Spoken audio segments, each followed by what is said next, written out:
All right, now welcome to exercise 1 of lesson 17. Here's what we're asked to do. We're going to create a variable called age. We'll give it a value of 35. We'll use some if statements to do the following.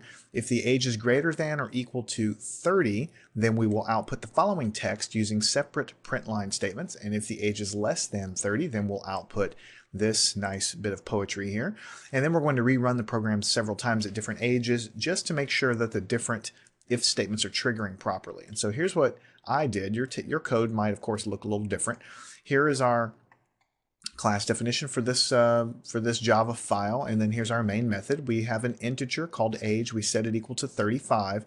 And here we are using our if statement. Now we have a block here that's defined by the opening curly and the closing curly. So everything inside of these brackets will be executed when the age is greater than or equal to 30. So we're outputting this text, another line, this text, another line, this text, and so on. Now, if the age is less than 30, then we'll output this text, and everything's on a separate line. So you see how it's required to have the if statements containing a block, because here we're outputting different lines of text with different statements. So we need to kind of contain this, and this tells Java everything in here is done when this if is true. Everything done in between these two brackets are done if this is true. All right, so let's go ahead, and this is already saved, so we'll go ahead and run it. And the age variable is set to 35. And so here it says, oh no, I'm older than 30 years old. I may be a little older, but I'm definitely a little wiser. And so you can see that this if right here, this evaluated to true because the age was greater than or equal to 30. So everything within this block has executed. Notice that the way the code works is it assigns the age of 35. This if is executed because it evaluated to true. Then the code goes down here and it tries to see if this is true. Of course, the age is not less than 30, and so it just skips over this if, and that's the end of the program. It all just stops at that point. So the way I've got it set up is one or the other of these if statements is going to execute, but not both, because there's no way you could satisfy both of them at the same time. All right, so per the example, let's go up. It says evaluated at 35, 25, and 30. So let's go ahead and set this equal to 25, like this. And we'll hit run. And when it's 25, notice we skip over the first if because it's no longer true, and we execute only the second if. Roses are red, violets are blue, I'm less than 30, and I like Kung Fu.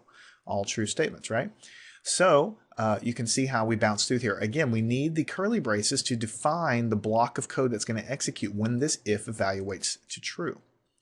All right, and finally, it says let's execute this guy when it's equal to 30 exactly. So here we go. We'll just put 30 in here.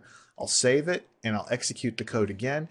And you can see that the first if statement is triggered because here I say if age is greater than or equal to 30. That means this guy is true. This one says if it's less than 30. Well, if the age is 30, it certainly can't be less than 30. So bottom line is in this case, this if is valid, and this if evaluates to false.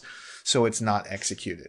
These are very simple examples, just mainly illustrating and giving you practice with how to set up if statements that have blocks of code, but anything could be inside of this if statement. You could have a for loop in here. You could have variables and calculations, and for more complicated programs, you might be drawing something on the screen in certain if conditions. This is just simply showing you how the ifs work and how you define them in terms of blocks. A block in Java is used with an opening curly brace and a closing curly brace, and you'll see that over and over again for if statements, for loops, and other constructs as we move on into the future.